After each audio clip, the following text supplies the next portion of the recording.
difference in the first half and the second half offensively for you guys? One big difference was the offense was clicking on all cylinders. We were able to run the ball.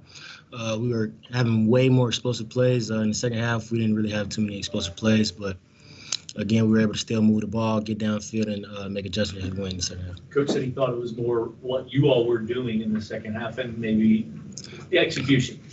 In the second half, we were making mistakes that really set ourselves back, and that's the only thing. It was nothing that they were doing. It was just us in terms of whether we missed a block or missed a line or some things of that nature, or the penalties that were set us back as well. Maurice, you feel like do you think the play calling changed at all in that first half, or like you said, was it just execution? The play calling, we really kept the same plan, and like you just said, we really weren't executing as much, or when we did execute, it was a penalty or some type of setback. So again, it was just on us in terms of what we were doing and not what they're doing. What does it take for this offense to make sure the execution is 4 quarters where you can have that first half and the second half as well?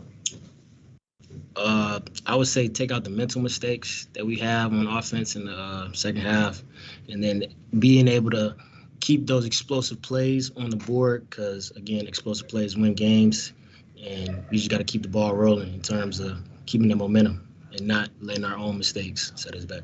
Winning here has to be satisfying, but is it a little frustrating when you have such a good first half and then everything that you were doing in the first half just stopped working in the second? I wouldn't say frustrating. I would say just a learning experience and an area where we can get better at and an opportunity to get better. We'll look at our mistakes on tape, see where we went wrong, see where we went right, and be able to make adjustments for the next game against Wake. For you personally, Maurice, long road back after the injury last year, just what's it like to get out here and have the type of game that you had? Oh, it's a blessing, man. Again, me, myself personally, I just always kept telling myself when the opportunity comes, I have to make the most of it. So, and when the opportunity came, I was able to make the most of it. And I just got to keep improving, making my mistakes go away, and being able to adjust on the fly. And again, like I said, it's a blessing, man. Coming back from a hip injury, it wasn't easy, but the Lord blessed me enough to be able to bring me back, and I'm here now. 3-1 through the first third of the year. Ups and downs for you all. What have you learned about this group through the first 4 games?